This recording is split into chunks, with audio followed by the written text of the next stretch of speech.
evening. Last week we brought you a special report based on satellite images on Chinese forces constructing underground in Aksai Chin, about 60 kilometers east of the line of actual control.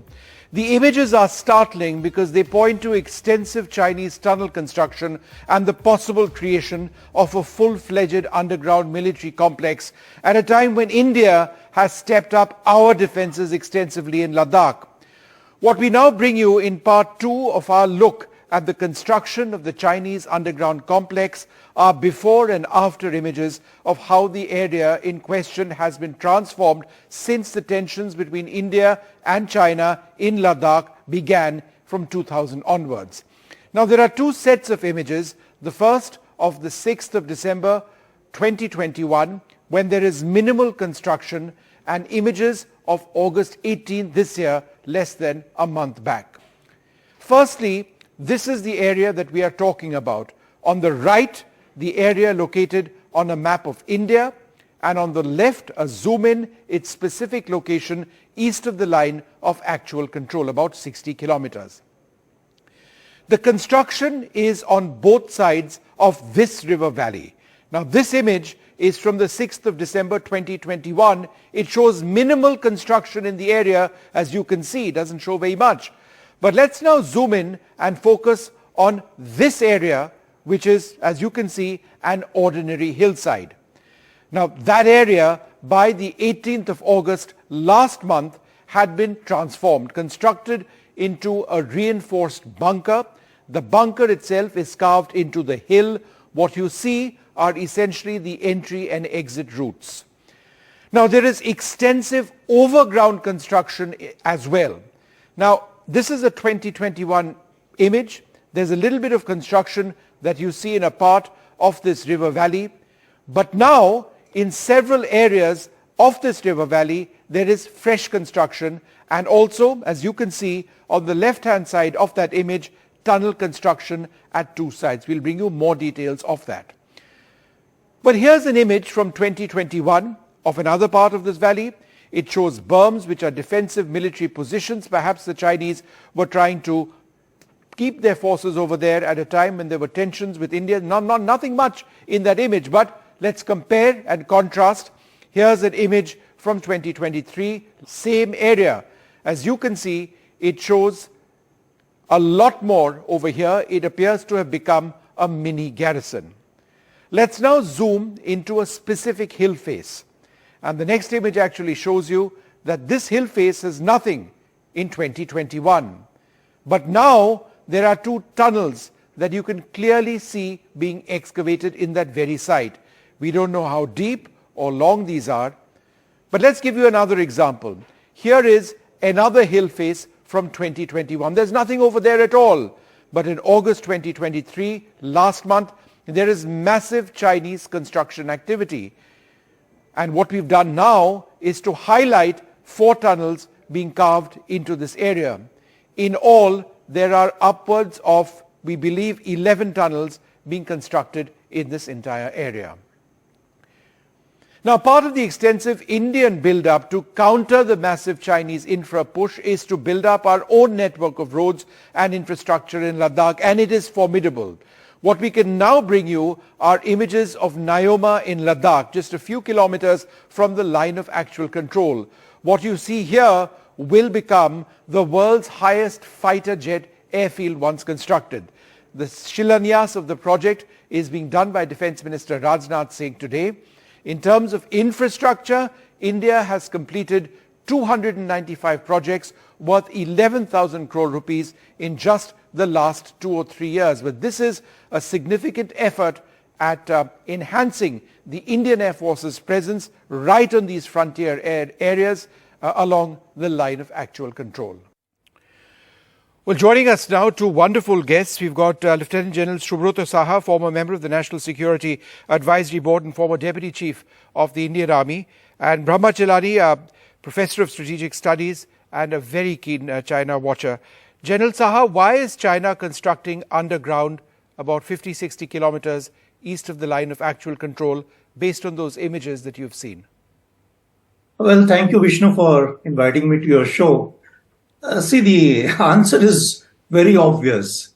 This is post Galwan, post the activities of early summer of 2020, and the way India responded by that massive mobilization, not only in the area of eastern Ladakh, but across the entire line of actual control with the PRC.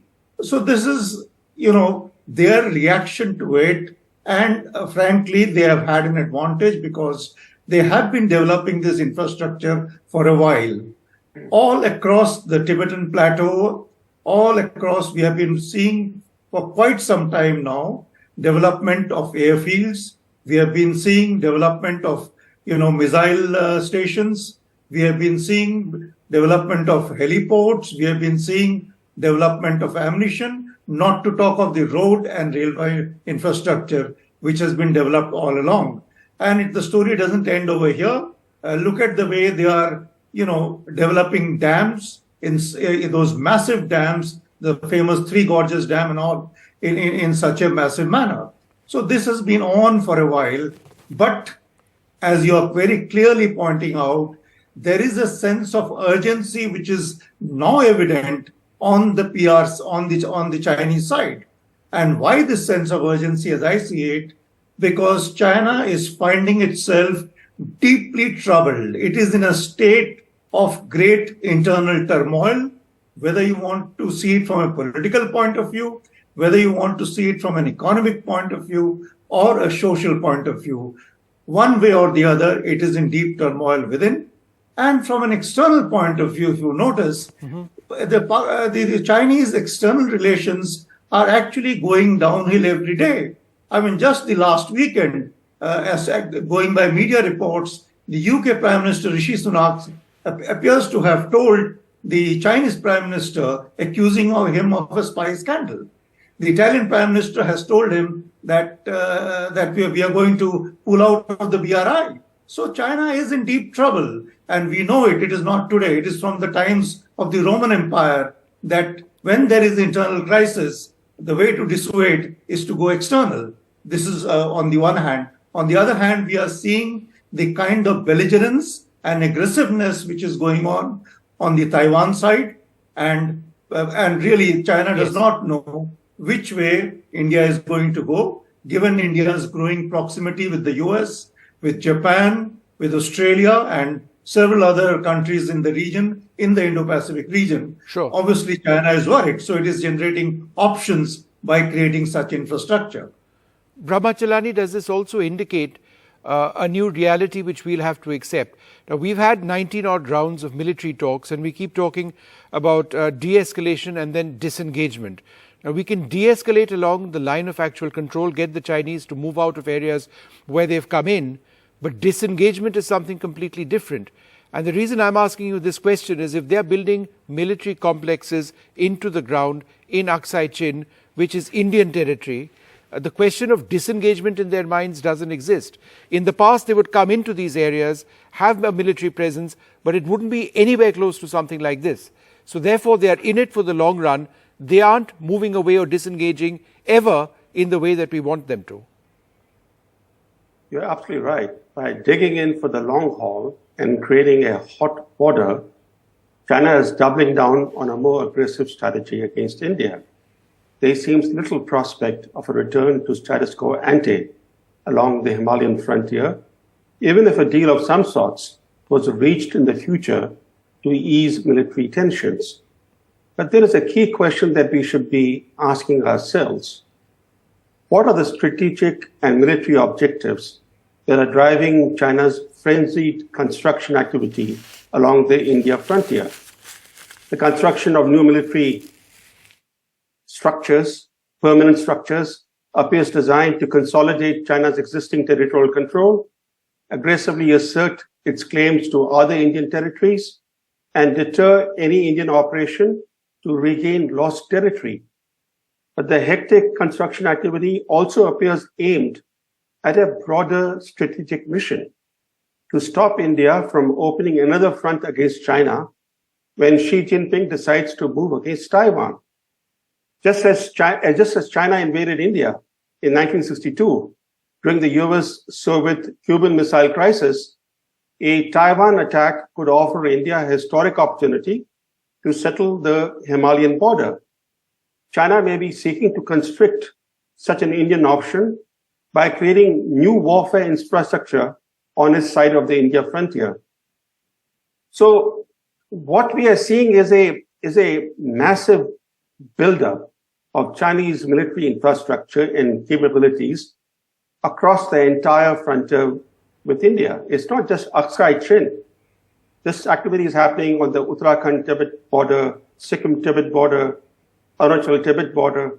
So the entire frontier with India is witnessing this kind of frenzied buildup of infrastructure and capability. General Saha, India has done a lot in the last couple of years as well. We've spent, 11,000 odd crore rupees, 295 projects along the LAC have been completed. We've actually got images up on our screen now of the new airbase in Nyoma. It's not new, but it's going to be made new effectively with fighter base operations. The point is we are trying to dig into our territory with logistics, roads, bridges, and our own defenses. Therefore, the disparity in infrastructure which exists, do you believe that we are already, or we have already cut that down to a large extent? Yeah, certainly, Vishnu, we have cut it down to a large extent because, we started investing into infrastructure. Finally, in the last 5 years, but I would imagine the real impetus has come post 2020. So we are seeing the kind of development and the images which you're showing on the screen out of the Nyoma, the place looks so transformed from what I have seen it last. And so clearly we are building a developing capability. And if you see the budget also for the last couple of financial years, the amount of investment which is going in for infrastructure development, whether through the border roads or for that matter, even through the armed forces, army and air force in particular, it is substantial. It is substantial investment which is going on. And I think equally important is the fact that the way India has sort of rebalanced its forces, trying to reprioritize various formations, particularly reserve formations, offensive formations from the west to the northern front. I think that's a major shift which India has done. And going into the future, I think it is imperative that we now start seeing the theater commands which we have been, which has been talked about now for the last almost 3 years. They need to come in. They need to, start taking shape because as we go forward, besides infrastructure, how well we are able to synergize our capabilities across the entire northern front would be extremely important.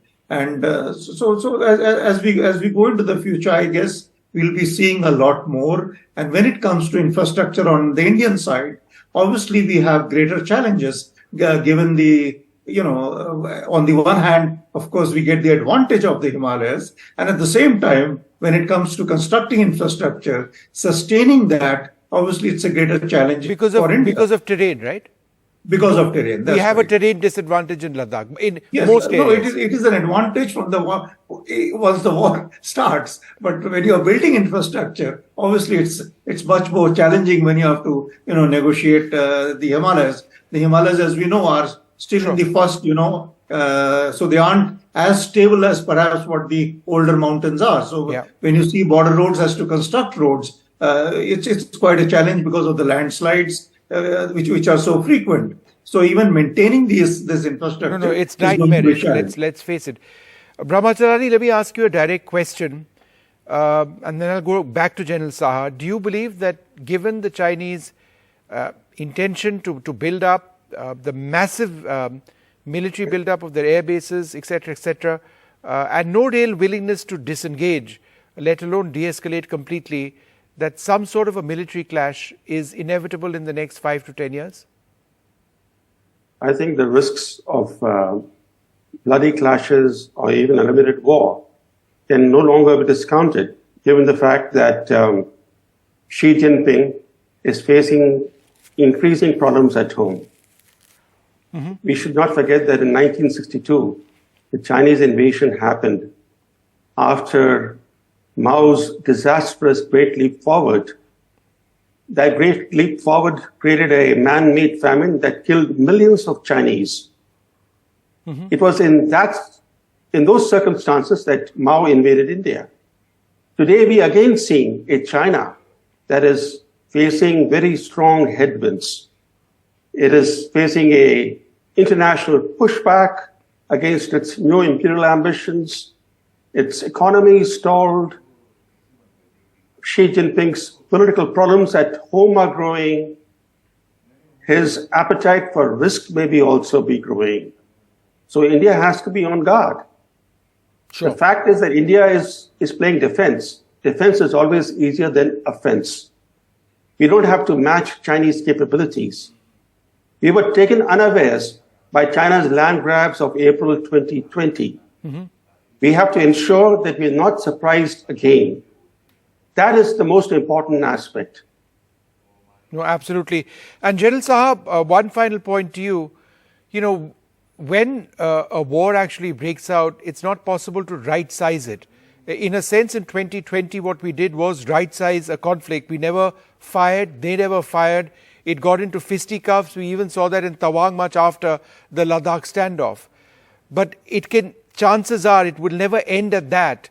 Things get out of hand. There are 19 and 20-year-olds who are clashing with each other and they're all fully armed, right? So therefore, there is a real danger of these becoming much worse than either side would want it to be.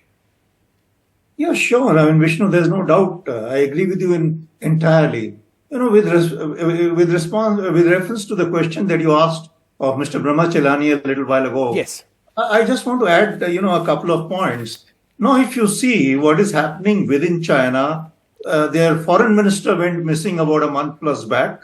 Now, the defense minister is supposedly missing, and we have had two of their, generals from the rocket force being purged. So the point is, it is quite evident that anybody who seems to be dissenting with Xi Jinping is, being sorted out. These are very clear indicators. So now when you read them with the indicators that you have shown to us in the beginning of your program today, these are very clear battle indicators. And now if you link it with what is happening in the latest round of talks, quite clearly you are seeing some very crafty and very manipulative kind of strategy which PLA is up to. On the one hand, they are seeking a freeze of the number of forces that are deployed over there. And on the other hand, they are trying to negotiate those buffer zones, denying India the possibility of patrolling. So the point is, I think we have to be very, very watchful on how it unfolds. Right. And in fact, all the battle indications are there for an imminence of hostilities as we go forward. And those are very, very, that is a frightening reality. And I think it's important, and that's the reason we do these programs, is to alert people that there is a larger, wider threat of China, which goes well beyond rhetoric. These pictures do tell a real story. Thank you, gentlemen, very much for being with us.